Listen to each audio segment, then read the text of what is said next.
Hey there. Tonight, we're heading back, not to castles or kingdoms, but to the dust-choked trails, sun-bleached plains, and half-forgotten corners of the American West. You'll ride the life of a cowboy, from youth to old age. You'll face long drives, cold nights, stampedes, bandits, bad beans, and the kind of loneliness that clings harder than trail dust. If this kind of storytelling helps you rest, feel free to like the video and subscribe, but only if it actually brings you peace. And let me know in the comments where you're listening from and what time it is.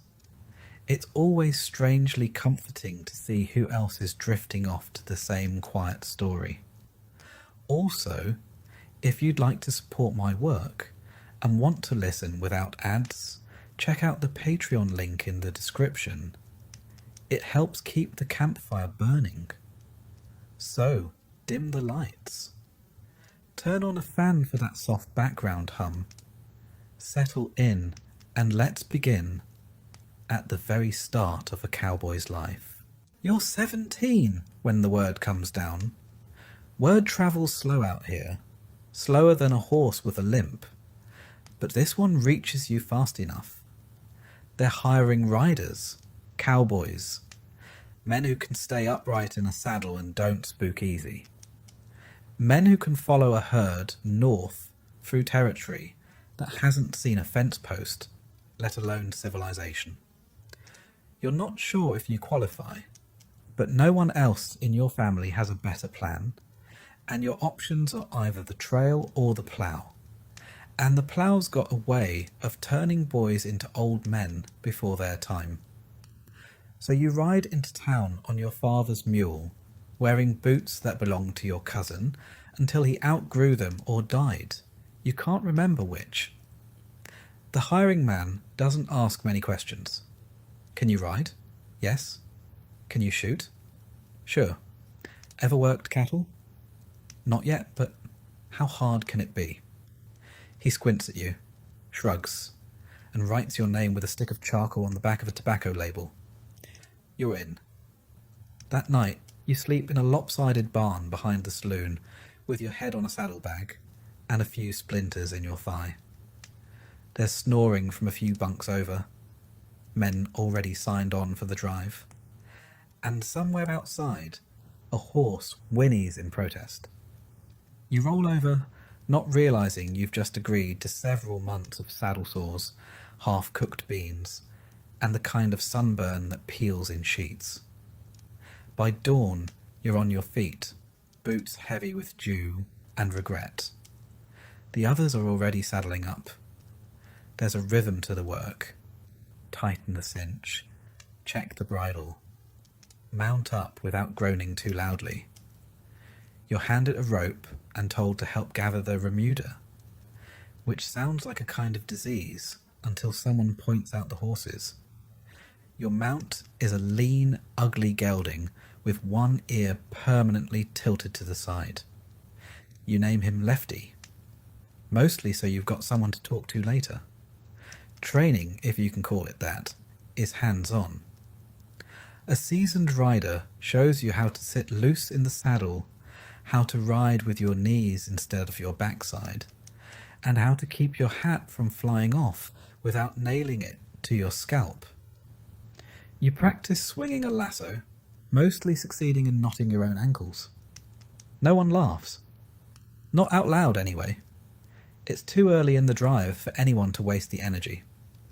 Your trail boss is a man named Gaines. Thick moustache, eyes like dry creek beds, and a voice that sounds like it's been boiled in coffee.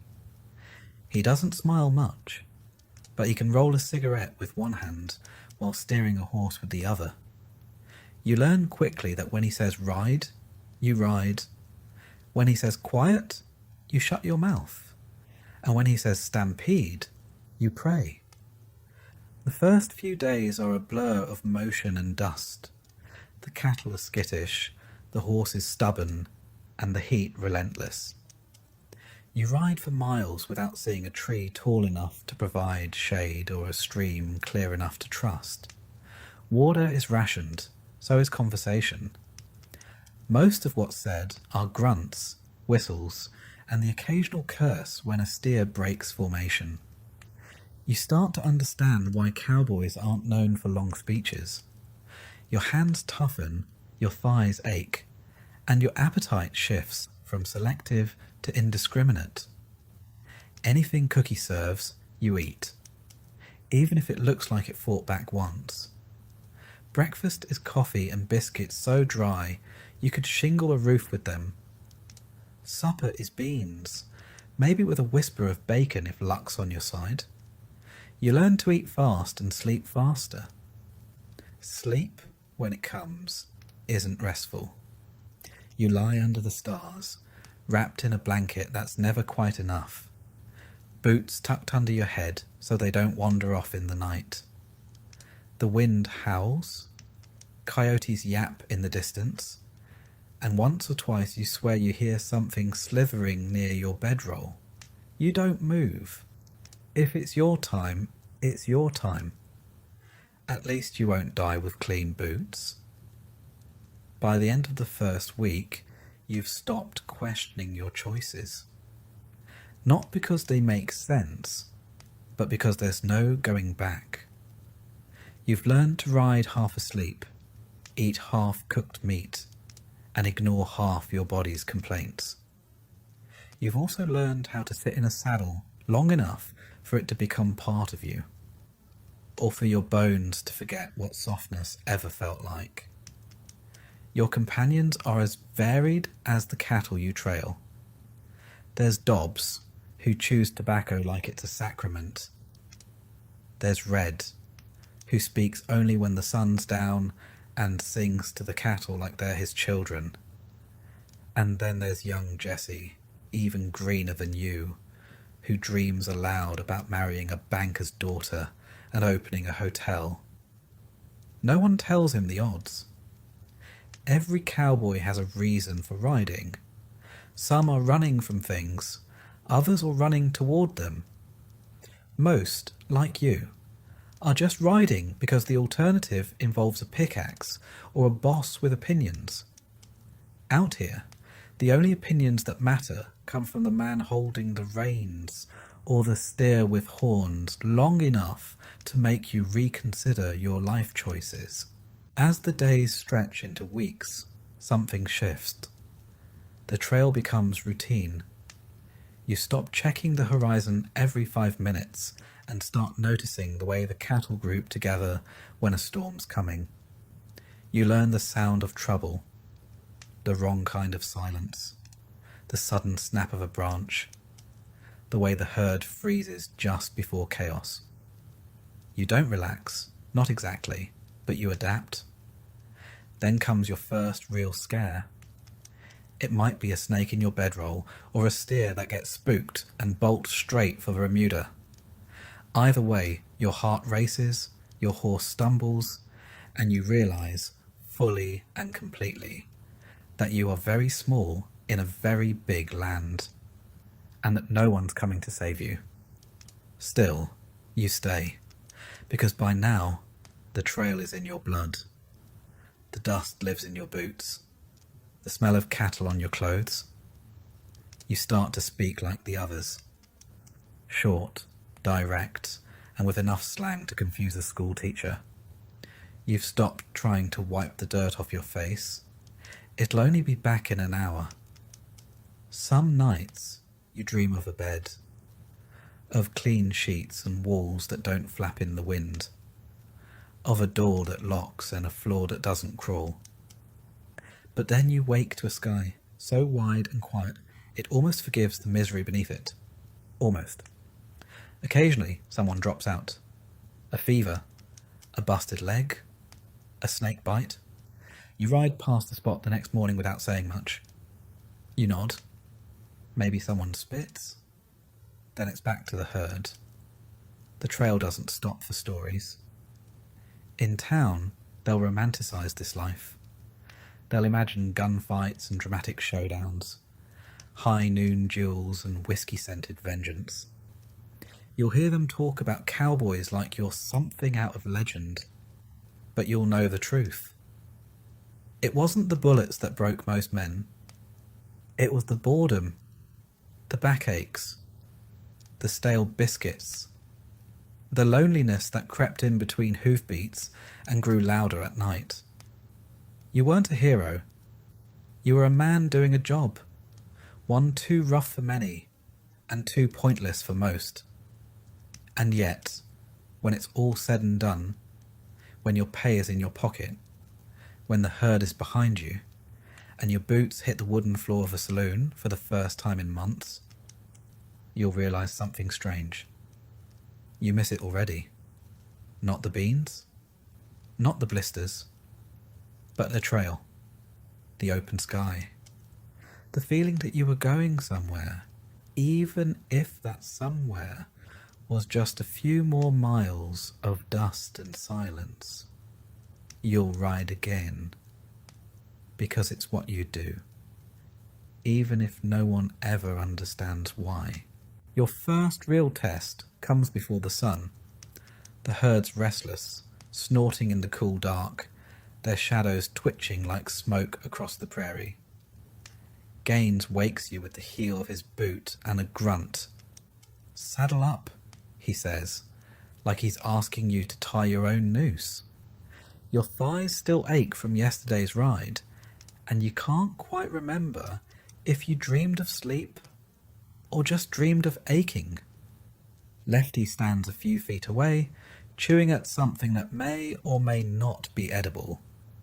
You hobble over, more limping than walking, and begin the ritual. Blanket, saddle, cinch, stirrup check, and a half prayer that this time your left leg won't betray you. Because out here, the horse comes first. You ride well, or you ride home. Or more likely, you don't ride anywhere at all. Riding sounds simple enough. Sit tall, hold the reins, nudge the horse with your heels, and off you go. But by your third day on the trail, you know better. The saddle is a torture device in leather. The stirrups bite at your knees. And Lefty, bless his one-sided ears, has taken a particular joy in veering sharply left whenever your weight shifts wrong. You don't ride so much as cling, like a burr on a moving coat. Trail riding is something else entirely. It's not a parade. It's a long march with hooves. You ride to manage the herd, not to enjoy the breeze. The cattle move slow and stupid, always looking for a reason to split off, panic, or dig their heels into some patch of thorn brush you didn't see coming. And your job, rookie or not, is to stop them from wandering too far or bolting too fast. You learn quickly that there's an art to it. Not the romantic kind with galloping horses and wild gunfights, but the kind that takes weeks of pain to master and still leaves you sore. A good cowboy rides as much with his knees and instincts as he does with the reins. You keep your heels light in the stirrups, not just for comfort, but for survival.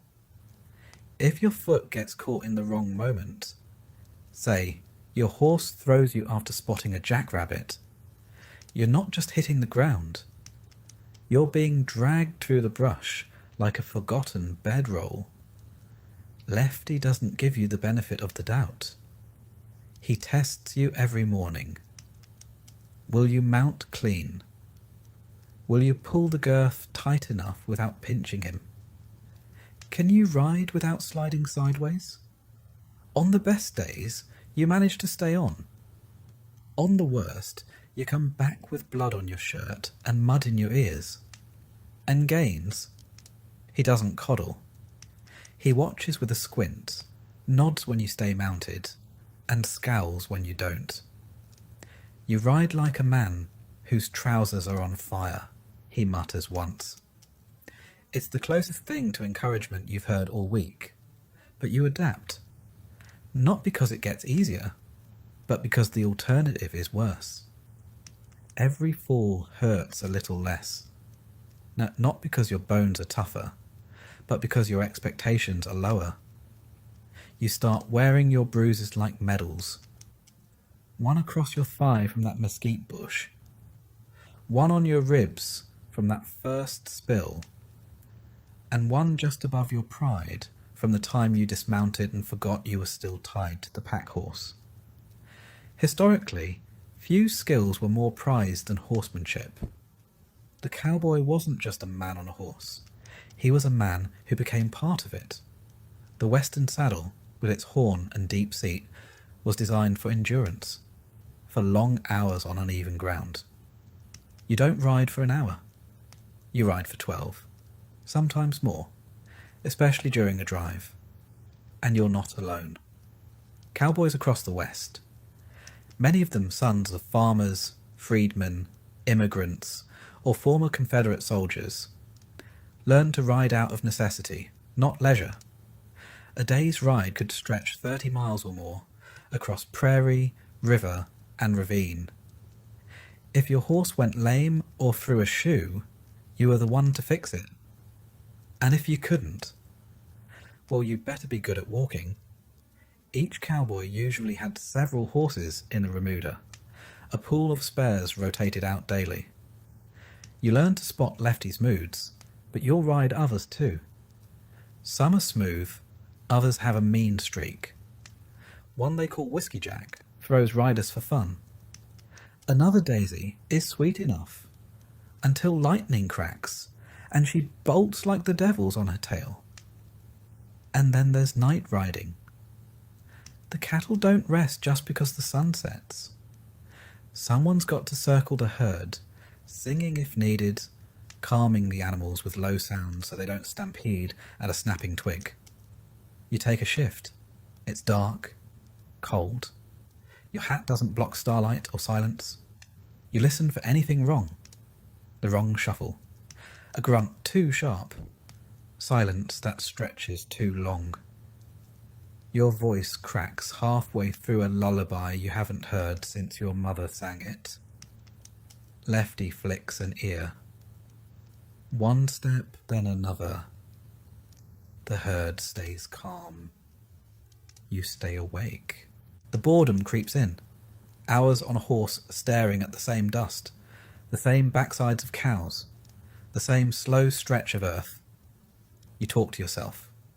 You talk to your horse. You count clouds. Some men start humming old songs.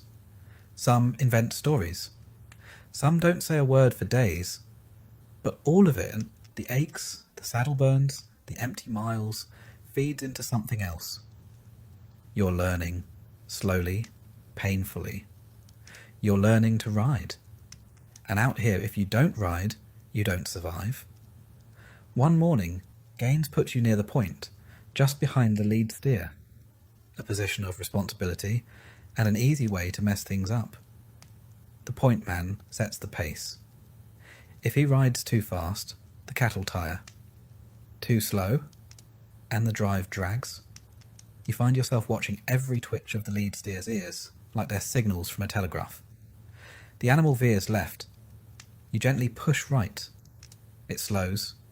You ease back. Too much pressure, and it spooks. Not enough, and it wanders.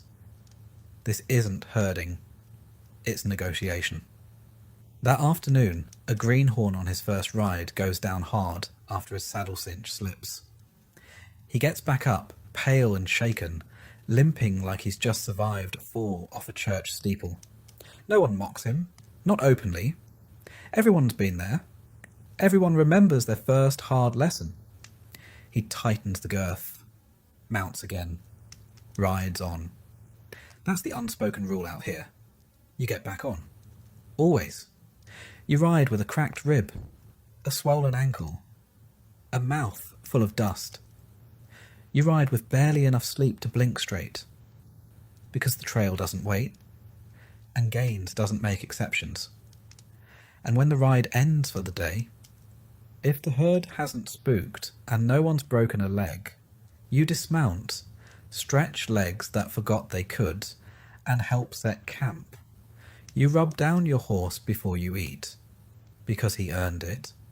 You lean against the saddle, and listen to the hiss of coffee water over fire, the shuffle of boots, the low murmur of tired men. No one thanks you for staying upright that day. There's no applause. Just one more night under the stars, and the knowledge that tomorrow you'll do it all again. A cowboy's skill isn't measured in flair. It's in resilience. In knowing when to push, when to ease, when to ride silent and when to sing. By the time you reach the next railhead, your seat is firm, your back is bent, and Lefty doesn't try to veer so much. He's learned you too. You've earned each other's tolerance. And somehow, you've earned your pay. But the learning doesn't stop here. It never does. Because every trail has a new bend, every horse a new trick, and every ride another lesson to beat into your bones. This is the cowboy's education. No diploma, no praise, just another saddle, another sunrise, and the ride. You'll come to understand something most folks never will. A cowboy doesn't master the horse so much as surrender to it. You don't control the land, or the herd, or even your own schedule. You adapt, you ride, you listen. To the creak of saddle leather, to the wind across the plain, to the shifting rhythm of 1,000 hooves speaking some ancient, thunderous language only cowboys learn to hear. And long after the dust has washed off your face, long after you've traded trail grit for still air and a steady floor, you'll still walk with that sway in your step, like the saddle never left you. Because in a way, it didn't. You wake up with the taste of ashes in your mouth. Not metaphorical ashes. Real ones, blown into your face by the morning wind and stuck to last night's half-burned biscuit. Cookie's already got the fire going again, rattling his pans and cursing the wind like it's a personal enemy.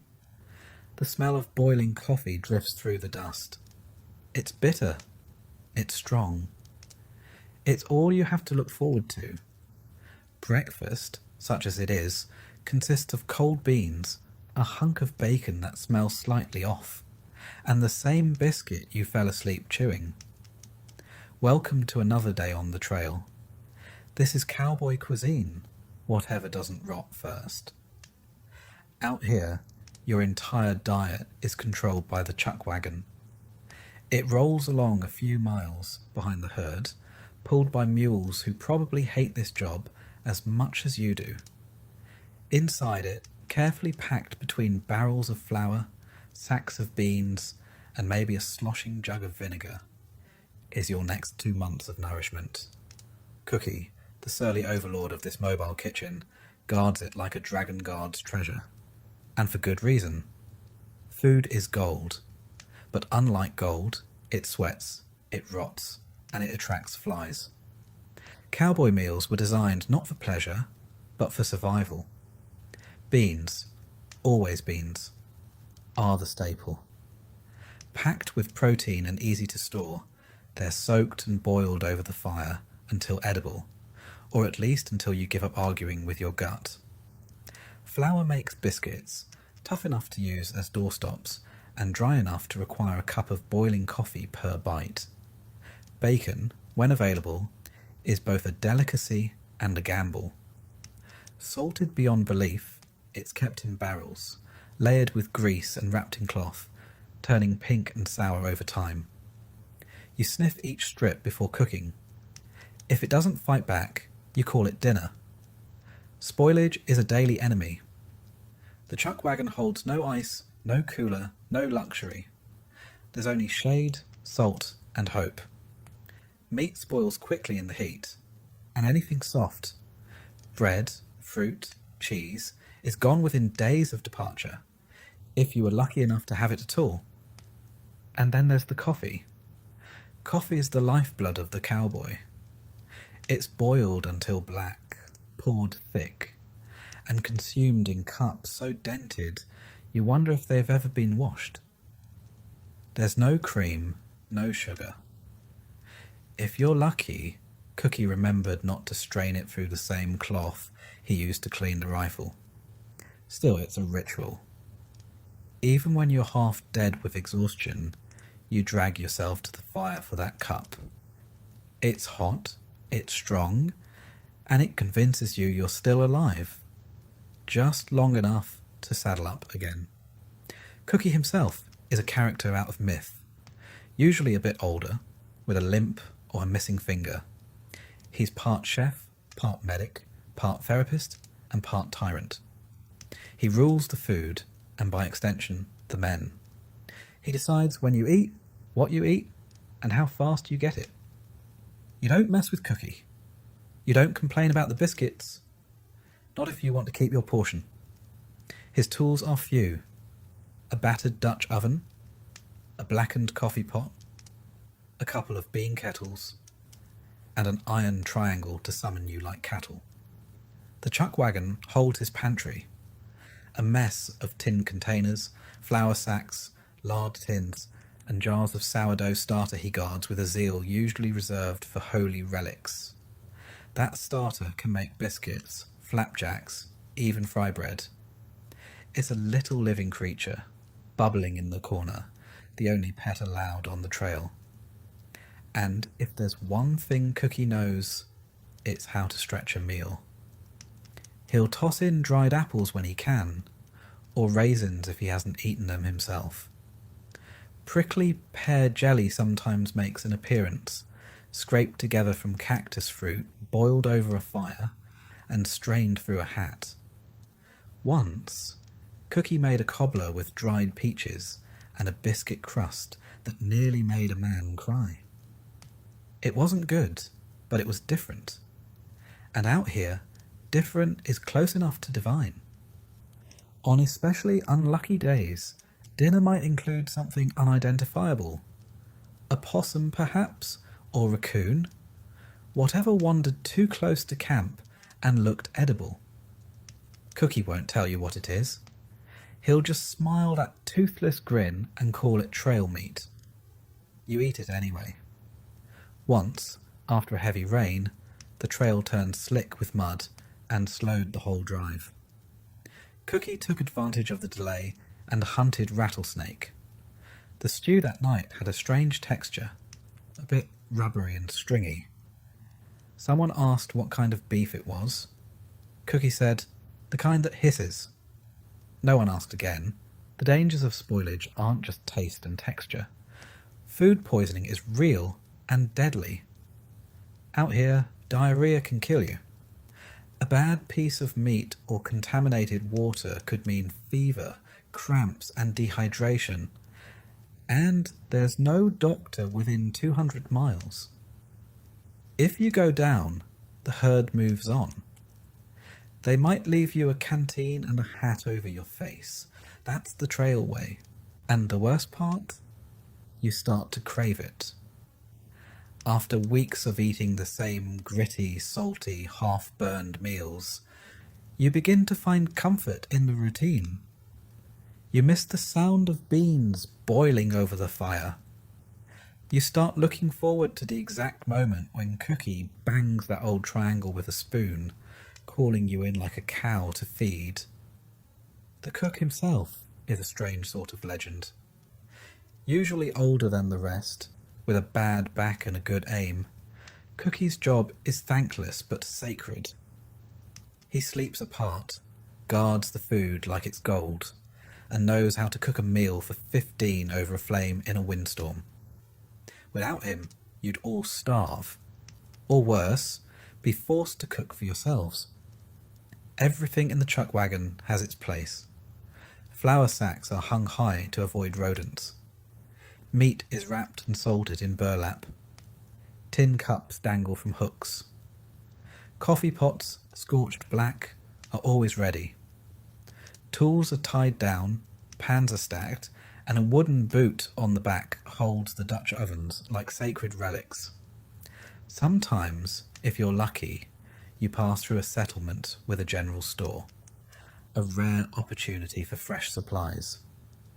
Cookie might swap for a sack of real sugar, a tin of peaches, or a jar of pickled eggs. You'd sell a boot for that egg. But stores are few and far between, and most of what's on the shelves has already passed through the hands of 4 freight wagons, 3 months of travel, and 1 very disinterested mule. And even when you get to town, a proper meal is a gamble. That saloon steak might be yesterday's horse in a fresh coat of gravy. You ask how the beans are, and the barkeep says, "They've been warming since spring." You order anyway. You're desperate for something that doesn't taste like ash and hoof. In truth, it's not just food, it's the rhythm of the trail, the communal nature of the meal. You eat shoulder to shoulder with men who smell like horses and dust, who haven't bathed since the Red River, and who curse Cookie with the same affection you'd show a brother. The fire, the cracked enamel mugs, the hiss of boiling pots. This is the cowboy's hearth, his dinner table, his chapel. You never quite stop being hungry. Not really. Your body adjusts, but there's a hollowness that stays. Some nights you dream of butter, other nights it's peaches, a hot loaf of bread, a stew with more than 2 ingredients, even a glass of milk. But when the triangle rings and Cookie hollers, "Come and get it," you run. Because in the Wild West, you eat whatever doesn't rot first. And if you're lucky, it doesn't bite back. You don't remember when the ride started. Not exactly. Maybe it was when the trail boss pointed north and said, "There." Or maybe it was the moment your boots left behind the last boarded floor and found dirt that hadn't seen a building in miles. Either way, that line between home and the trail has long since vanished beneath hoofprints, wagon ruts, and dust that tastes the same no matter where you go. The cattle stretch from horizon to horizon. 2,000 snorting, lowing, wall-eyed animals who don't care much for direction. You ride along their flanks, guiding, yelling, whistling, waving your hat. They don't listen. Not really. But they'll follow the others. And you follow them. And the whole mass drifts forward like a slow-moving flood. It's the same every day. Wake up stiff, brush off the dirt, drink coffee strong enough to peel paint, and saddle your horse in silence. No one talks much. No one needs to. You all know what's coming. Miles. Just miles. Dust, sagebrush, silence, and the endless press of sun and saddle. There's nothing theatrical about it. No saloons in sight. No jewels at high noon. Just the ceaseless grind of hooves and leather, cowhide and chapped skin. Hollywood never tells you about the boredom, the soul-deep sameness that turns even the most magnificent landscape into background noise. You cross plains that look like the ones before them. Ride along rivers that meander like lazy thoughts. Once, you pass an old wagon half swallowed by grass, its canvas shredded, its wheels splintered. A skeleton of some other story. You don't stop to wonder what happened. You just keep moving. Sometimes you ride point near the trail boss, eyes squinting at the barely there ruts left by herds before yours. Other days you ride flank, keeping strays from wandering off. The worst is drag. All dust, no dignity, where the dirt kicked up by 2,000 hooves lands straight in your lungs. You'll cough it out for days, maybe weeks. Your horse doesn't complain, but you feel him get slower. Not tired exactly, just resigned. You are too. He knows when to stop, when to veer, when to press forward without asking. He's a better partner than most men you've ridden with. Doesn't talk back, doesn't snore. The heat comes early. It burns the dew off the grass before breakfast's even cooled. Your neck's already red, your shirt already stiff with sweat.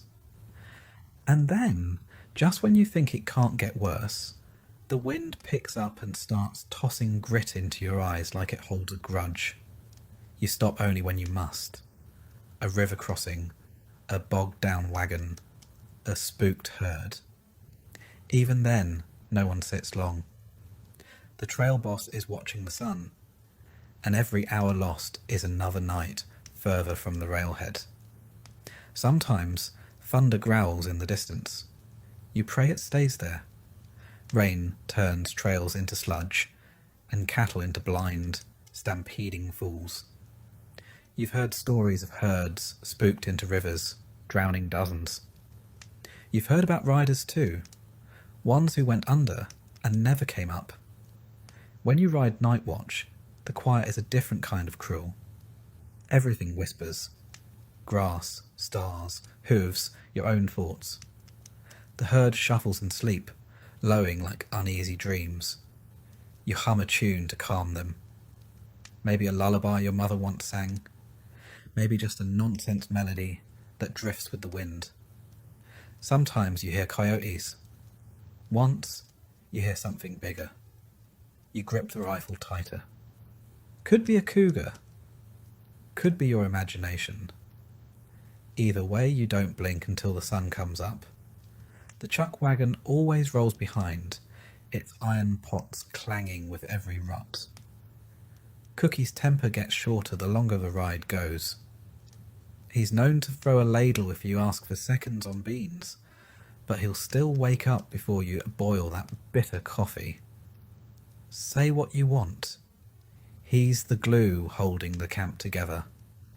Dinner is never much. Beans, bacon, if it hasn't spoiled, hardtack you could break teeth on. But after a 14-hour ride, even mould tastes like a feast. You eat fast, wipe your mouth on your sleeve, and lay down where you are. Sometimes right in the dirt, hat over your face, dreams full of rain that never comes. Your hands are cracked, your back's a knot of pain, and your thighs feel like you've been hit with hammers. Still, you ride, because it's what you do, what you were hired for, what you'd do again, even if you swore last time was the last time. By the third week, even your bones feel sunburned.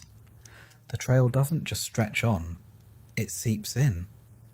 Into your clothes, into your skin, into your very thoughts. You start dreaming about cattle, about dust, about beans that never quite soften, no matter how long they're boiled. You can't remember what fresh bread tastes like, or what it feels like to sit without swaying. The monotony becomes its own kind of torment. You count fence posts that aren't there. You name the cows out of boredom, then forget their names the next day. One longhorn stares at you every morning like it's judging your choices. Maybe it is. Maybe it knows something you don't. Sometimes you spot tracks in the dirt. Hoofprints too small to be cattle, too light to be horses. Antelope, maybe. Or wild horses. You hope it's not wolves. You've heard the stories. Packs shadowing the herd for days, picking off the calves at night. There's not much you can do about it. Keep the fire burning. Sleep with your rifle close. The days bake you dry, and the nights try to freeze what's left. You've seen Cookie pour hot coffee into a tin cup and have it ice over before he could drink it. Then 2 days later, you're sweating through your long johns again, cursing the heat. The weather on the plains makes no promises and keeps no rules. And then there are the river crossings, muddy, wide, unpredictable things. The cattle don't like them, and neither do you. The current can sweep a steer under in seconds, or a horse, or a man. You've seen saddlebags float downstream, and once, just once, a hat with no rider. Sometimes the chuck wagon gets stuck in the mire, and you all spend a half day dragging it free. Cookie curses with impressive variety.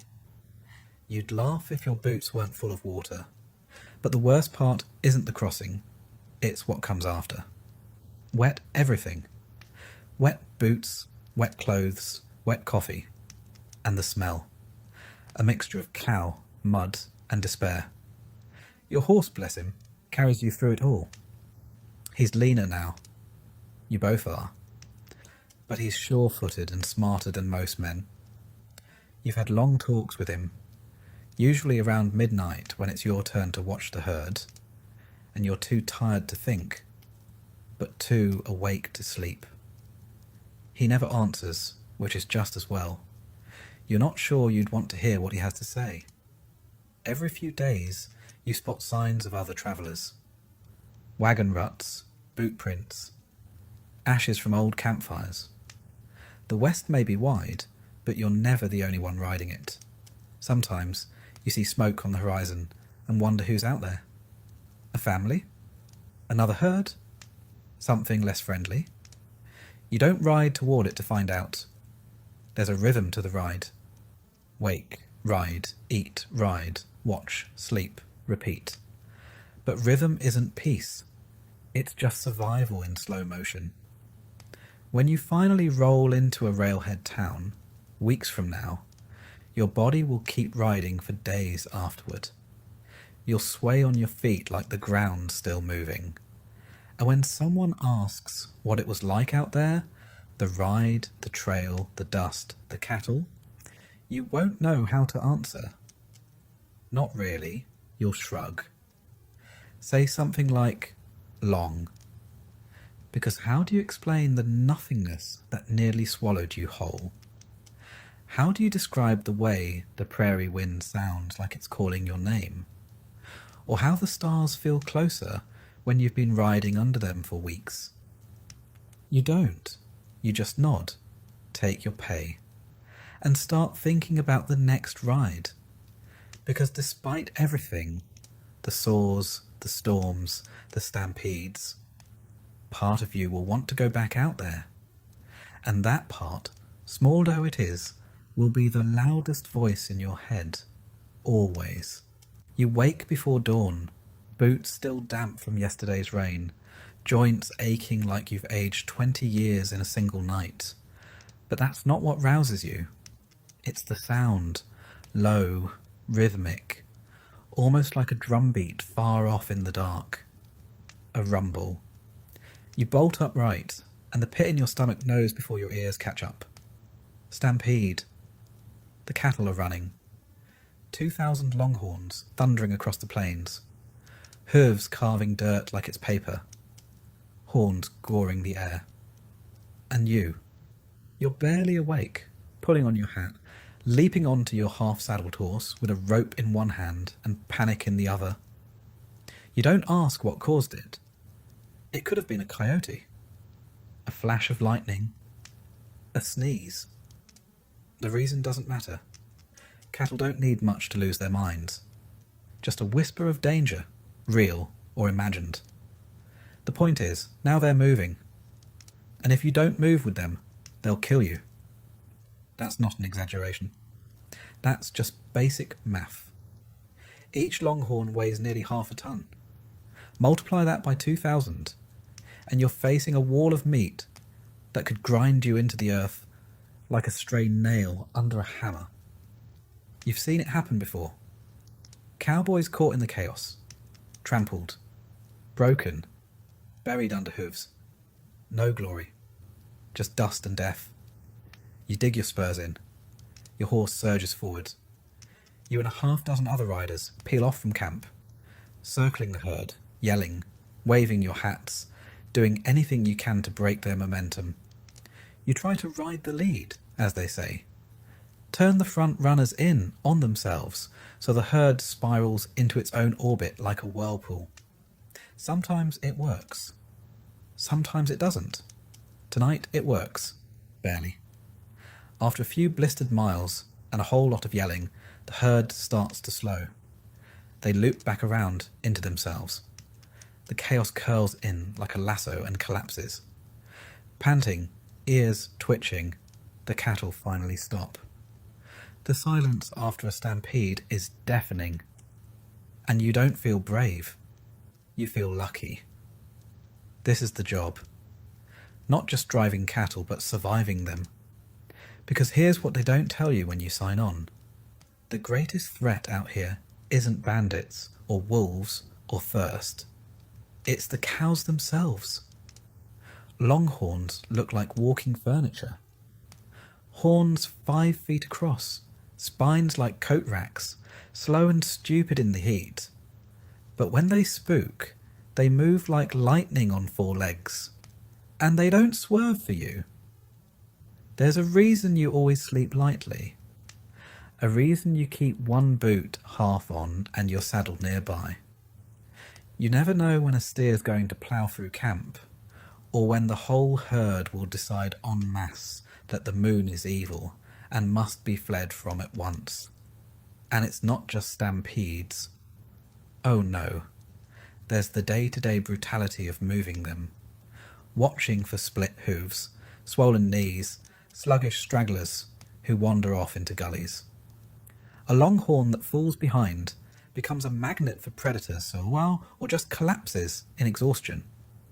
If you care, you try to lead it back. If you don't, you move on. You can't save them all, the ground doesn't help.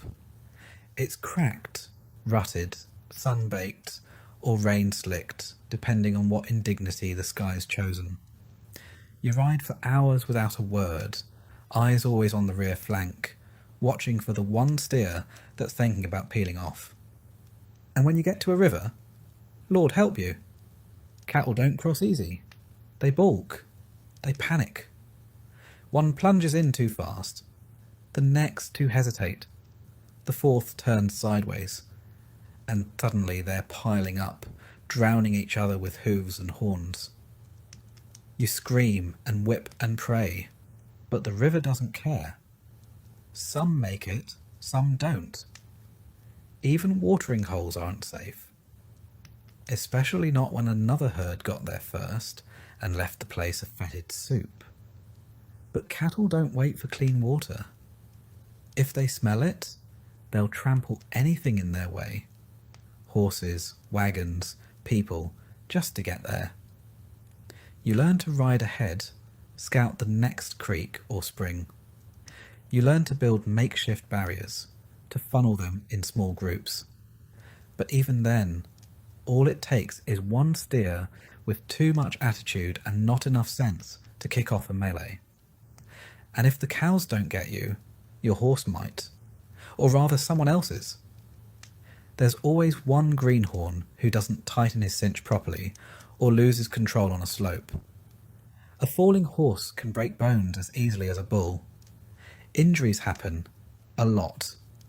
Broken arms, dislocated shoulders, concussions from being kicked in the head. You might laugh about it the next day, if you're lucky enough to still be breathing.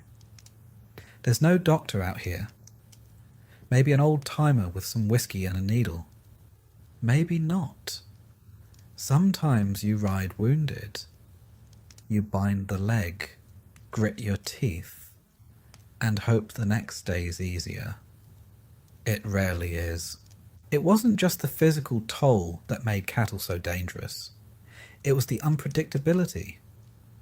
A steer could be perfectly docile for days, then go wild without warning. Maybe a thorn got lodged in its hoof. Maybe it caught wind of a cougar. Whatever it was, it turned a 2-ton lump of beef into a battering ram with horns. Cowboys carried ropes, sure, but good luck roping something already in full charge. Your best chance was to dodge and pray your horse was faster than the angry meat missile chasing you. Even after the drive, cattle work didn't get much safer. Branding days on the ranch were notoriously chaotic. The air reeked of burnt hair and sweat, and calves bellowed like banshees while being roped, flipped, and marked. You learned quickly where to stand and where not to. A wrong step meant a boot crushed under hoof, a shin bruised, or worse, a rib broken by a flailing leg. And yet, every spring and fall, you'd be back at it. Because branding wasn't just for show. It was how a ranch kept track of what belonged to whom. The more seasoned hand said you got used to the bruises. You didn't. You just stopped talking about them. And then there were the bulls. Not many on the trail, thank heavens. Bulls were usually kept for breeding, but the ones that showed up were built like brick ovens with tempers to match. You gave them space. Lots of it. Some herds only had a couple. Others had more. Too many, and the whole drive could turn into a dominance contest. Hooves flying, horns clashing, cowboys caught in the middle like unfortunate referees. Then there were night watches. You'd sit on your horse in the dark, rotating with the others, trying to stay awake. The rule was simple, no loud noises. Just gentle singing or humming to keep the herd calm. Too much silence and they'd get antsy. Too much movement and they'd scatter. So you sang, terribly, monotonously, the same song 100 times in a row. Get along, little doggies, over and over until your voice cracked and your horse looked ashamed of you. This was the job. Danger wasn't a one-time event. It was a constant companion. You learned to respect the herd not because you liked them, but because you wanted to stay alive.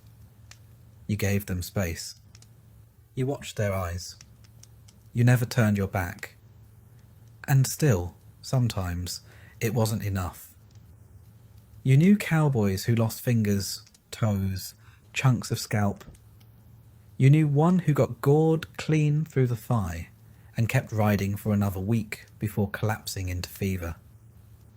You heard about another trampled to death when his horse stumbled during a rainstorm. None of it made the papers. No one sent flowers. The herd kept moving. There was no heroism in it, no glory. Just a quiet, dangerous grind. And every day you survived was borrowed time.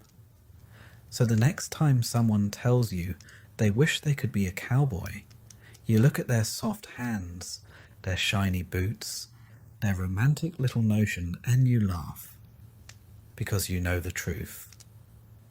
Cowboys didn't die in gunfights. Not most of them. They died under hoofs. The sun's gone, and with it, the last hint of warmth. You're out on the plains now. Nothing but prairie grass, creaking saddle leather, and the creeping chill of dusk wrapping around your bones like a wet sheet. The fire hasn't been built yet. The cook's off gathering what twigs and dung he can find. And your boots? Still damp from crossing that last muddy creek? They'll stay that way through morning. Cold on the trail isn't like cold back east. It's got teeth. It gnaws at you slow. First your fingers go numb. Then your nose stings like it's been slapped by an icy ghost. Then your joints stiffen. Every movement creaking like ungreased hinges on a barn door. You roll out your blanket, the same one you've been using for the last 3 months, and drop it over the dirt. It's scratchy, smells like horse, and does very little to stop the shiver setting in. But it's all you've got. The fire finally catches. The boys gather close, shoulders hunched, faces blank, no one talking much. Nobody has the energy. Supper was beans again, the kind that turn to paste in your mouth and stick in your gut all night. Still better than going hungry. Someone passes around a tin mug of coffee. It's mostly ash and grit, but it's hot. And in that moment, that's good enough. When it's your turn for night watch, you don't argue. You just nod, stand up slow, and cinch your coat tight. Your horse looks just as miserable as you do, steam rising off his back in faint wisps as he snorts against the night. Together you patrol the dark. listening for hooves, watching for glints of eyes in the moonlight. You don't see anything, but you swear you hear something. A rustle, a grunt.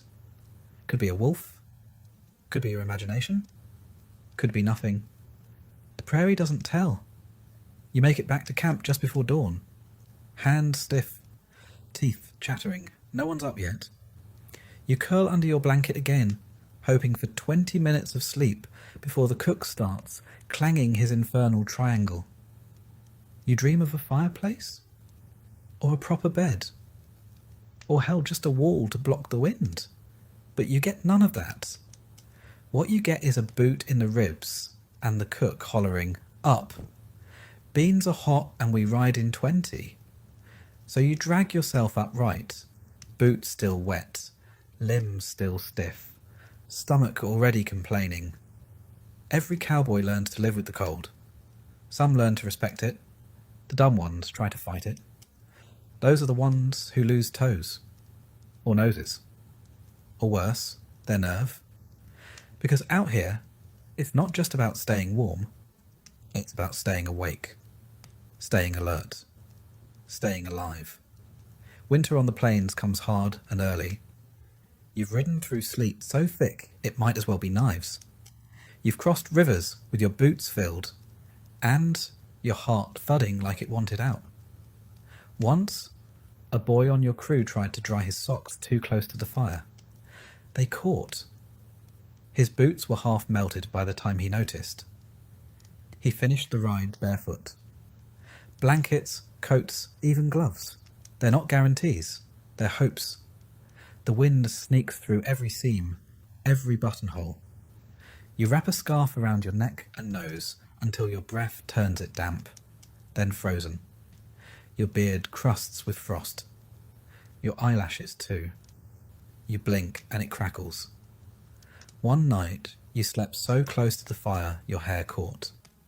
Only the smell of burning snapped you awake in time. That same night, a horse collapsed from exhaustion. Too cold to keep standing, too tired to care. We shot him before dawn. Couldn't let him suffer. And we couldn't afford the wolves catching his scent and coming closer. Coyotes call at night. Low, long, mournful songs that rise over the plains like sirens. Some nights you talk back, whisper curses or bad jokes or sing half-remembered tunes from home just to drown them out. Other nights you just lie still and listen. Not much else to do. You're too cold to move, too tired to think, too far from anywhere for it to matter. Clothing wasn't always standard issue. You wore what you had. Some cowboys wore wool Union Army coats left over from the war. Others stitched together coats from buffalo hide, stiffer than hell but warm as sin. Gloves were precious.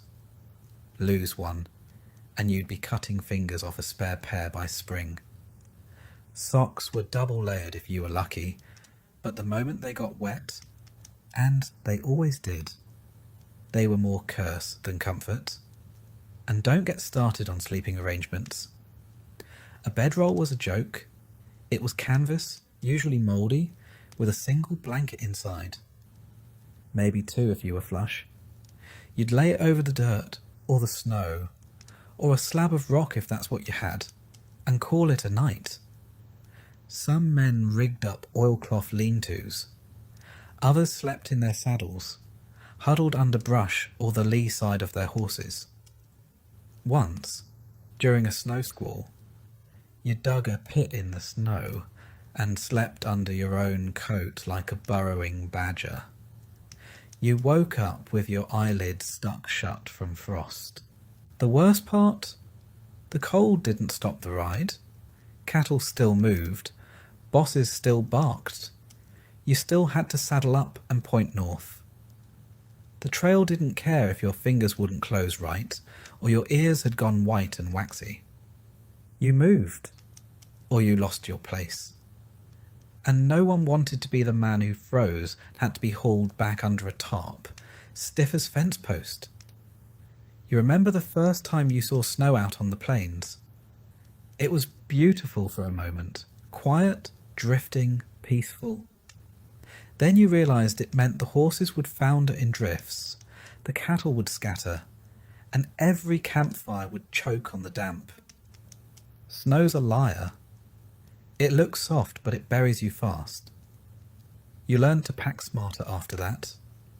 Dried kindling kept under your saddle blanket. Extra socks tucked inside your bedroll. A flask, if you could sneak it. Not that whiskey helped much. It warmed your throat and numbed your fingers, but it made sleep deeper. Too deep, some found. They never woke. The cook tried to help where he could. Sometimes he'd warm rocks by the fire and hand them to whoever was on watch. You'd clutch them like gold, burning your palms just to feel something again. He made stews on the worst nights. Thick, greasy things that sat heavy and hot. You always thanked him, even if it tasted like mule sweat. Out here, even the sound of teeth chattering feels like company. Silence, after all, can be its own kind of cruelty. Sometimes the wind howls so sharp it sounds like it's laughing at you. A coyote's ghost trailing through the grass. Other times there's no sound at all. Just the quiet suck of your boots in frozen mud, the creak of a saddle being shifted, the distant cough of a cow who's just as cold as you are. On the worst nights, the kind where even the fire seems to shiver, you find yourself longing for absurd things. A hot bath, a feather pillow, a woman's voice, even if she's angry. You remember the warmth of a hearth you haven't seen in years, and it makes the cold worse.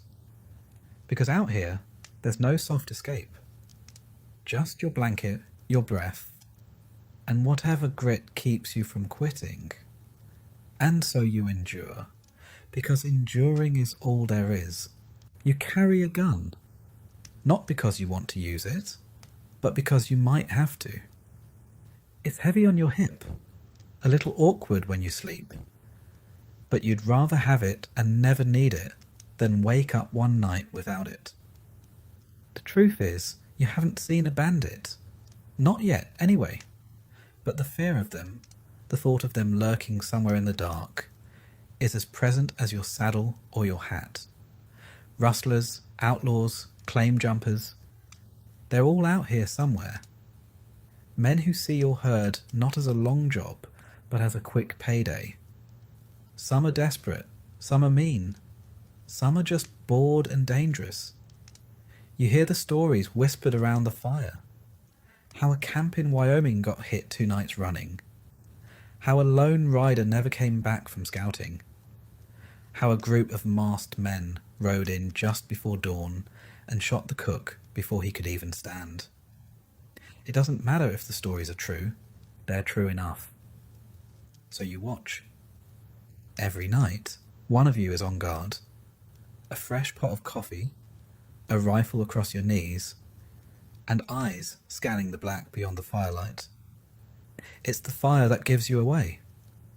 The flames flicker, casting long shadows that jump and twitch like they've got lives of their own. You stare at them until your mind starts playing tricks.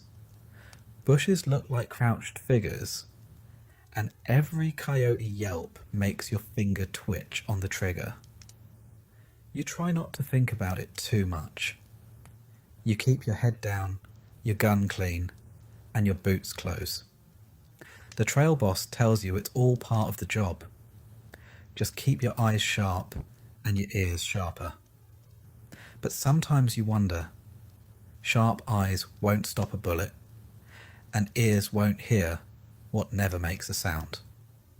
The bandits you worry about most aren't always strangers. Sometimes it's the man riding next to you. You've heard of cowboys turning on each other, stealing pay, stealing horses, settling grudges in the worst way. One bad argument, one long night with too much whiskey, and suddenly there's one fewer man riding in the morning. Still, there's a strange comfort in the routine. You check the picket lines. You circle the herds. You mark the moon's rise and try to guess when your shift ends. You hum low to the cattle, hoping your voice keeps them calm and the night uneventful. Sometimes you make deals with the dark. Let me get through tonight, and I won't complain about the beans tomorrow. But complaining is half the job too. You grumble to Cookie, to your horse, to the sky, about the heat, the trail, the aches in your bones, and the smell of wet wool after rain. And you complain about the fear, even if you won't call it that. You say you're tired, not scared. You say you're careful, not jumpy. That's cowboy pride for you. The truth is, most nights are quiet. Nothing stirs. Nothing comes. Just the wind rolling over the plains, the snorts and shuffles of sleeping cattle, and your own breath keeping time with the stars. You start to wonder if all this worry is for nothing. And then you remember. It only takes one night. One man with a fast horse and bad intentions. One mistake. 1 second. So you stay ready. There's a rhythm to vigilance.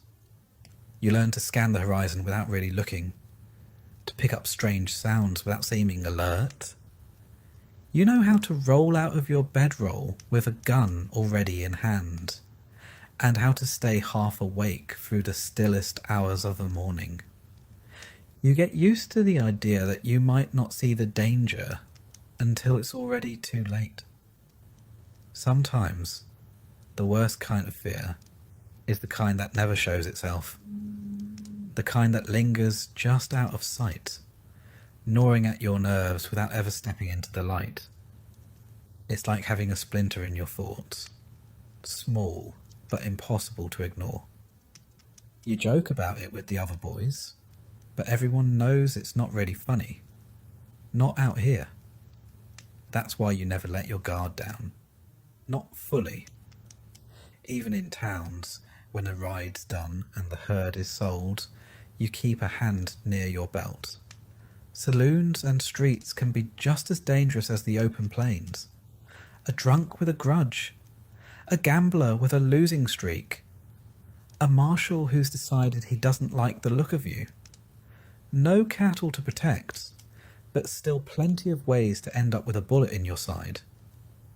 And yet, for all this, for all the worry and the watching, being a cowboy isn't really about shootouts. Most of your time is spent doing the same thing, day in and day out, riding, herding, eating, sleeping, repeating. It's not glamour, it's grit.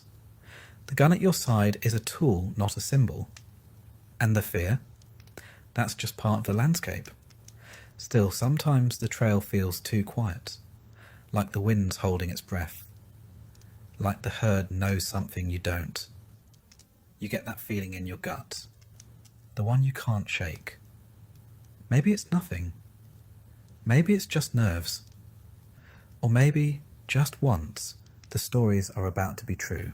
Sometimes, when the wind dies down and the fire burns low, you hear a noise that doesn't quite belong.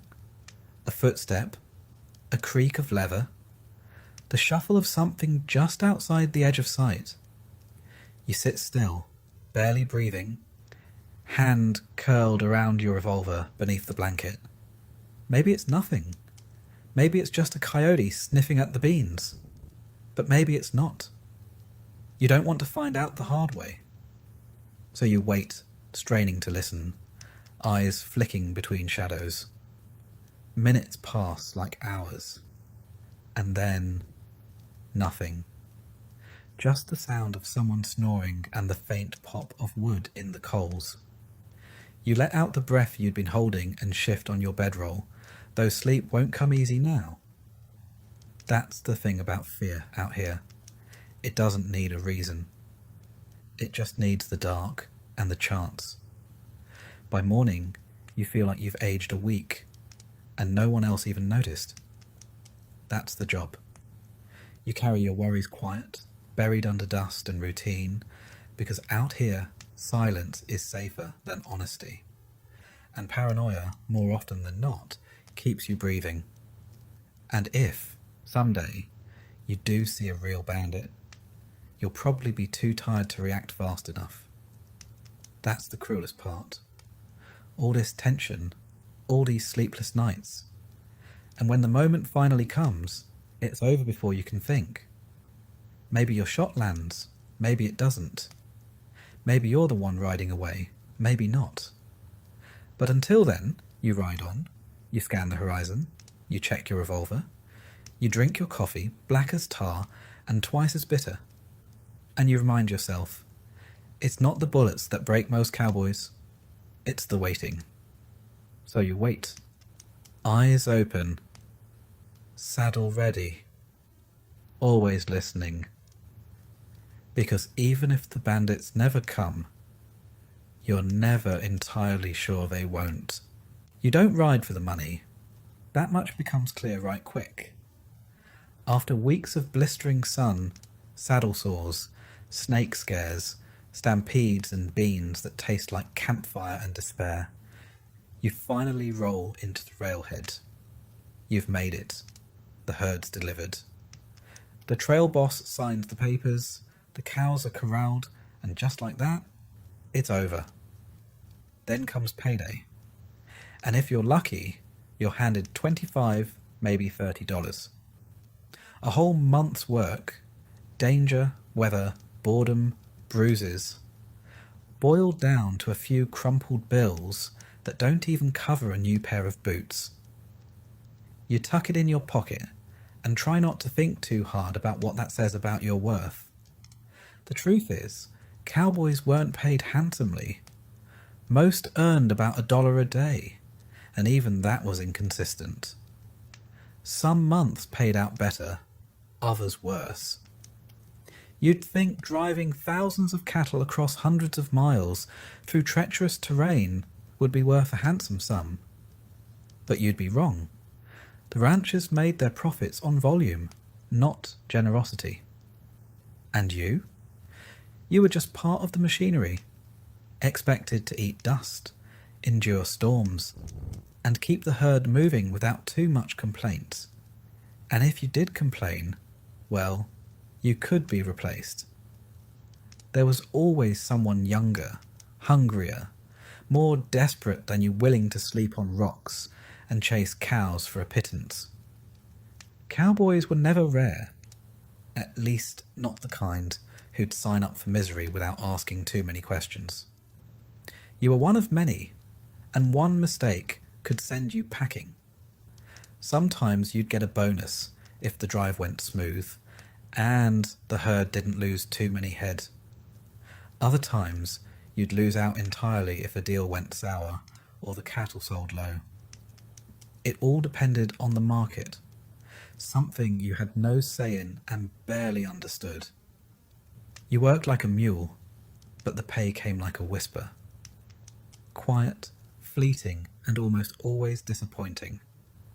So, where did the hard-earned cash go? Well, first to your gear. That saddle of yours probably belonged to someone else first. Your boots, one step from falling apart. The hat's the only thing that might survive another season, but only because you sleep with it pulled over your eyes to block the sun. A new pair of gloves? That's half your pay. A decent coat for cold nights? That's the rest.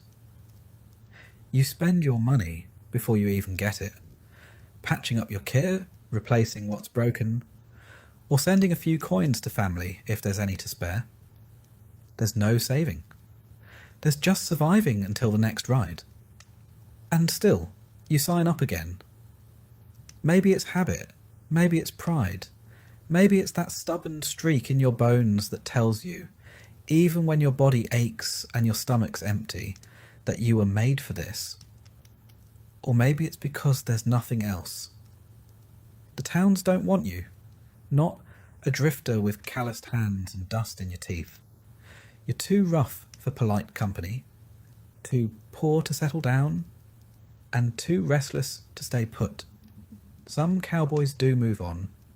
They become ranch hands, marry, buy a little land if they're lucky. But most keep drifting. From one drive to the next, from Texas to Kansas to Wyoming and back again. Chasing cattle, chasing money, chasing a version of life that never seems to arrive. It's not just the pay that's poor, it's the treatment too. You're expected to be tough, quiet, and obedient. The trail boss doesn't want opinions. He wants results. If you fall behind, you're yelled at. If you speak up, you're ignored. If you get sick, well, best not to. There's no doctor, and no time to wait on you. Ride or be left behind. Sleeping on the ground every night. Eating the same beans until your dreams start tasting like them. Riding for hours without a word spoken. It wears on you. You begin to feel like the cattle you drive. Herded, numbered, pointed in a direction without ever knowing the why. And yet, you keep going. There's a strange kind of loyalty among cowboys. Not to the rancher, not to the job, but to each other. You watch your partner's back, share your last biscuit, help pull someone from a bad fall. When the thunder cracks and the herd starts to run, you don't think twice. You spur your horse and ride into chaos to keep your crew safe. That bond is stronger than the paycheck, maybe stronger than reason. Even so, there's always the knowledge that you're expendable, that this job will chew you up and move on, that someday your horse will go lame, your reflexes will slow, and there'll be no place left for you on the trail. No pension, no thanks, no fond farewell. Just the next man in line taking your spot in the saddle. Some ranchers paid in scrip. Basically fancy IOUs only good at the company store. You'd ride all season thinking you were owed $50, only to find out you could spend it on marked up boots and stale tobacco, but not a penny more. And forget about sending money home. That script didn't travel and neither did you. And yet, you still ride. Why? Maybe it's the horizon. Maybe it's the silence of the plains, the weight of the stars, the simple satisfaction of a day's ride done. Maybe it's that moment when you lead the herd across a river at dawn, mist rising, water glinting like firelight, and for just a breath, it feels like you're part of something grand. Or maybe it's just stubbornness, the cowboy's curse. There's no glory here, no songs sung about you, no riches waiting at the end of the trail, just worn-out gear, a sunburn that never fades, and a back that aches before you're even 30. But there's honesty in it, in the dust, in the effort, in the scars. It's a hard life, but it's yours. And sometimes that's enough. Some cowboys drift into town after a drive and spend their whole pay in a night. Drinks, cards, maybe a bath and a bed if they're feeling civilized. Others hoard their coins, dreaming of buying a little place one day, even if that day never comes. But most spend like they live, a little reckless, a little tired, and never quite certain if tomorrow will be easier or worse. The work is seasonal. Spring drives, fall roundups, a few weeks in between to rest, maybe fix some fences or shoe some horses. But the cycle always comes back around. And each time you're a little older, a little wearier, and a little less surprised by how little has changed. You watch as new riders join the crew, young, cocky, loud, just like you once were. They learn quick. The trail doesn't tolerate slow learners. You nod at them from under your hat, knowing full well they'll be just like you in a few seasons. Quieter, harder, and still somehow hoping that next time will be different. And so the days blend. You ride, you eat, you sleep, and then you ride again. The pay never changes. The towns don't grow kinder, but there's something in the rhythm of it all. The creak of saddle leather at dawn, the shared curse when the herd spooks, the rare laugh when someone actually tells a joke that lands. It becomes your world. You don't stay for the pay. You stay for the story, even if no one ever hears it. You stay because when your boots hit the dust and your horse shifts beneath you, the world makes a kind of sense. You stay because you're a cowboy, not in name, not in legend, but in truth. Poorly paid, often forgotten, and still always riding, you find comfort in the smallest things.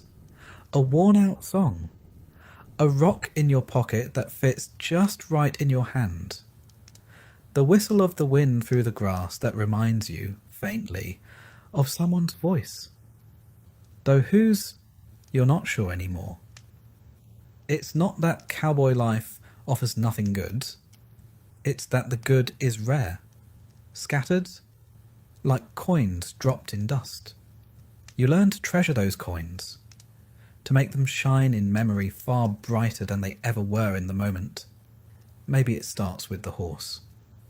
Yours isn't much to look at. All ribs and dust and a limp in the right foreleg when the weather shifts. But you know her rhythms. She knows yours. A nudge of the heel means move. A tap on the neck means hush. When the herd panics in the night and you're jolted from half sleep, it's her weight beneath you that steadies the world. She's the closest thing to a friend most days. You talk to her more than you talk to the others. Sometimes, when your throat is dry and you've gone too many hours without a word, your voice cracks when you say her name. That's all right. She never corrects you. Then there's the cook. Cranky old man, missing 3 teeth. Smells like bacon grease and stale tobacco. But he's the closest thing to a mother you'll have out here. He clatters pans before sunrise, like he's mad at the moon. But every once in a while, he slips an extra biscuit onto your plate. Doesn't say a word about it, doesn't need to. You get to know the sound of the dinner bell. It's not a bell so much as a triangle, rusted and bent, but when it rings you move. Not because you're hungry, though you are, but because it means company, noise, something different from the endless shuffling of hooves and thoughts. It means a break, a small mercy. Some nights, when the cattle are calm and the air's not too cold, someone pulls out a harmonica. You didn't know it was in their kit. They play slow, real slow, like they're scared the tune will blow away on the wind. A few men hum along. No one sings. The fire crackles like it's listening. You lie back and look up. There are more stars than you remembered existed. You try to count them. You never finish. That's another thing. The sky. It's not a comfort, exactly. Not always. Sometimes it presses down on you, big and cold and full of nothing. But other times, when the moon's just right, or a cloud drifts in soft, like cotton, it feels like company. A silent one, sure, but company nonetheless. You whittle sometimes. Not much. You're not an artist. But you'll take a bit of wood from a fence post or a branch snapped off a mesquite and carve your name. Or not your name. Maybe just a mark, a shape. Something that says, I was here, in a world that forgets you real quick. There's a piece of fence near the North Range, out past the dry creek bed, with nearly every cowboy's name on it. Some carved with care, others just scratched in with a nail. A few names have been crossed out. The men gone, their stories ended or moved along. No one talks about those names, but you look at them when you pass and you wonder where they went. One of the boys in the crew, skinny, can't be more than 15, keeps a journal. You saw it once when you were sharing watch. He scribbles in it at night with a nub of pencil, hunched over like a preacher in prayer. You didn't ask what he writes. He didn't offer. But you wonder if it's about home, or if he even remembers it. You don't write, never much took to it, but you keep things. A button from a coat that got torn in a storm, a scrap of cloth with someone's initials, a bullet that misfired and didn't kill you. You don't know why you keep them.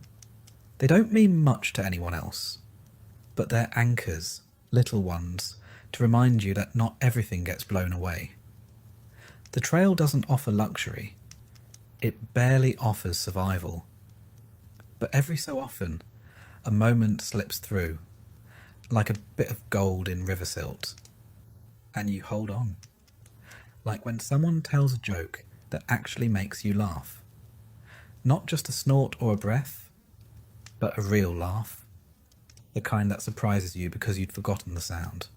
Or when Cookie pulls out a tin of peaches, how he got it, no one knows, and passes it around. You get 2 slices. Sticky, sweet, like syrup from heaven. You don't ask for more. You just let the flavour linger, memorising it like scripture. Or when you see a hawk circling above the herd, and you follow it with your eyes until it disappears. Something about that bird, free, graceful, alone, makes your chest ache in a way you can't name. There's a rhythm to the days. Misery, routine, small grace, repeat. The cows don't care if you're tired. The sun doesn't wait for you to be ready. But you learn to find moments inside the grind. You talk to yourself more than you'd admit. Out loud sometimes. The others pretend not to notice. You pretend not to care. It helps. When the wind's just right, it carries the scent of creosote or distant rain, and it reminds you that the world's bigger than the herd and the fire and the bruises on your thighs. It smells like change. Like maybe, someday, you'll do something else. Something that doesn't involve rawhide and bad coffee. You know it's a lie, but it's a sweet one. Sometimes you dream of a porch. A real one. Wood planks that don't creak. A rocking chair. Maybe a dog lying beside you. You dream of stew in a proper bowl. Of boots that aren't cracked. Of a face you love that doesn't disappear with the sunrise. Then the dream fades. The sun's up. The herd's moving. You saddle up and ride. And still, there are good things. A new shirt, stiff and strange but clean. A letter from someone who spelled your name wrong but cared enough to write. A bath in a stream when the water's not too cold and no one else is around. Even your own body can surprise you. A day when your back doesn't hurt as much. A night when your cough stays gone. A morning when your hands are steady. You look for these things. You collect them. You let them keep you going. One night, a storm rolls in. Sudden, loud, mean. Lightning cracks like a whip, and the herd shudders. You and the others ride in circles around him, shouting, singing, whatever it takes to keep them calm. When it passes, soaked and shaking, you lie on the ground, too tired to move.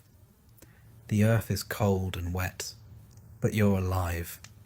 And someone, somewhere, says, "Hell of a thing," and you all laugh, because what else can you do? You fall asleep to the smell of wet leather and burned beans and the faintest hint of sage. That's life out here.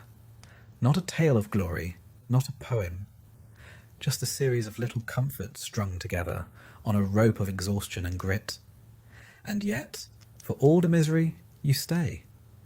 Not because you have to, not entirely, but because you've learned to find beauty in broken places. Peace in the pause between disasters. Meaning in the mundane. One day you'll be too old for this. Your knees will give. Your hands will shake. You'll lie on a cot and think of all the things you meant to do. But you'll remember this: the night under the stars, the coffee with too much grit, the way your horse leaned into you when you fell asleep standing up. You'll remember, and it'll matter. Maybe one day they'll write books about you. Not with your name, not with the truth, but close enough. They'll dress it up, of course. The cowboy who rode into town, cleaned up the streets, rode off into the sunset. But the real story? It's quieter. It's harder. It's lonelier. And it matters even if nobody remembers. The herd is gone, driven north, handed over at the railhead, loaded into boxcars like sacks of grain. You've spent months trailing them across sun-scorched plains, and through nights so cold your joints ached like old hinges. Now they're someone else's concern. Meat on the hoof, bound for markets you'll never see and tables you'll never sit at. All that remains of them is the scent in your clothes and a ghost herd lowing somewhere in your mind. You dismount in a town that smells of horses and fresh lumber. The buildings are sharp-cornered and new, but the faces are tired. Nobody greets you. Nobody cares. You tie your horse and stretch your back. It pops in 3 places.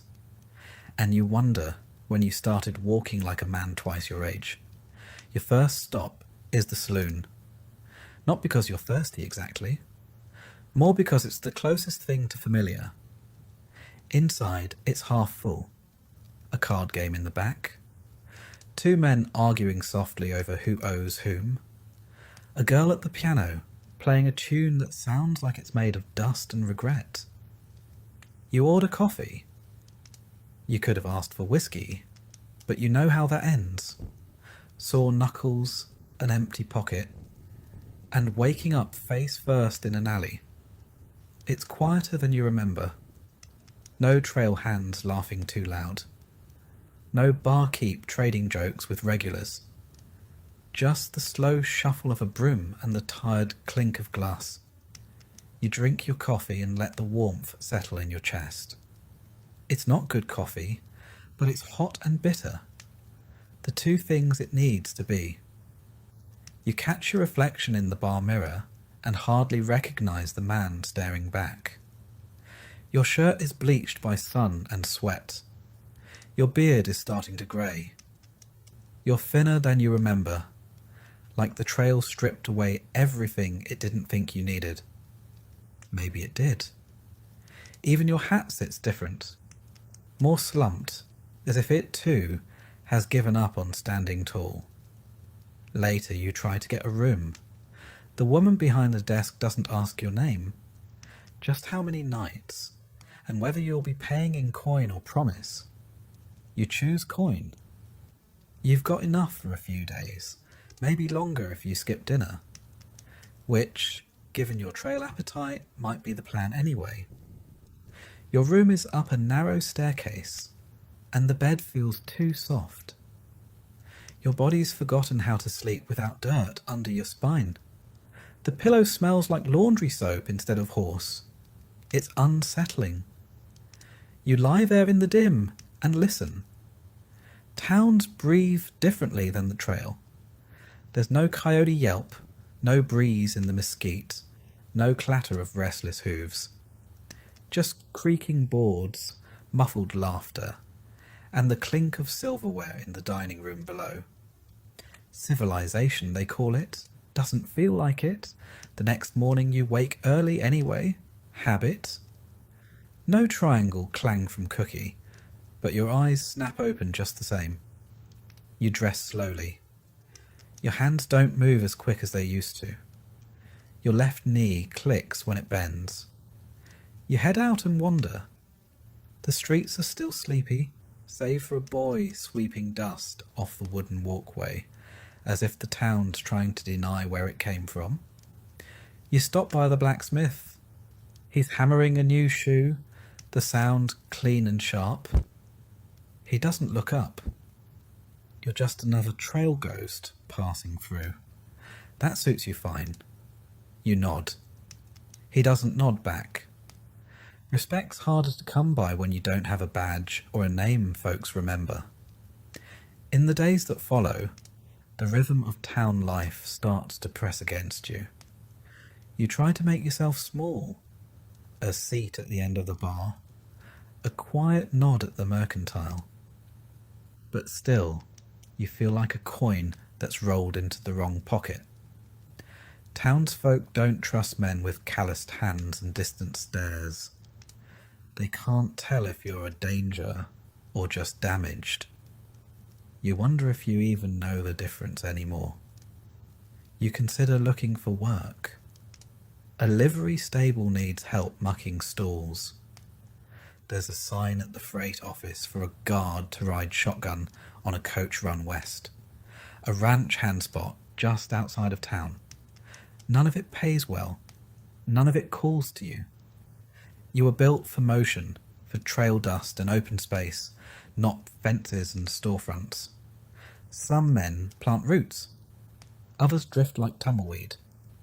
You've long since stopped pretending you're the former. You kill time the way cowboys do. You sit. You whittle. You play a hand or two of cards. Lose more than you win. Then fold before it gets ugly. You nurse cheap coffee and cheaper stew, spooning it slow as if each bite deserves thought. You watch men lie to each other and wonder if that's just how folks pass the time when there's no horizon to chase. Sometimes you ride out just a few miles, not far, just enough to feel the dirt stretch under your horse again. You listen to the creak of the saddle and the rustle of brush. It's not a trail ride, not really. It's a memory, reenacted. The horse knows the feeling too. Her ears twitch forward, as if listening for cows that aren't there. You meet another cowboy one morning, fresh off a different drive. His face is windburned, eyes squinting even indoors. You nod, he nods. Nothing more needs saying. You both know the same truths about cold beans and hot tempers, stampedes in the night, and the ache behind your knees after a long day in the saddle. It's a brotherhood with no handshakes and no dues, just dust and respect. At night, you think about writing a letter. To who, though? Maybe your brother back east, if he's still alive. Maybe the girl who used to wait for you. But what would you say? I herded cows across hell and back. The beans were cold, the days were long, and no one said thank you. Doesn't seem worth the stamp. The money runs out faster than expected. It always does. That new shirt? Already fraying at the cuffs. That bath? A memory now. You stretch what you've got. Maybe a tin of beans, a bit of jerky, a crust of stale bread you don't ask too many questions about. You'd almost prefer trail meals. At least those had purpose. You pawn your spare boots. You skip lunch. You tell yourself you're not hungry. You tighten your belt another notch and call it thrift. But the truth is, towns don't feed the forgotten. One evening, just before dusk, you find yourself standing by the rail line, watching the trains. You don't know where they're going. Doesn't matter. Some part of you wonders what it'd be like to climb aboard and vanish across the country, disappear into another job, another trail, another version of yourself. But you don't. You just stand there, like a man staring at the ocean and remembering a ship he missed.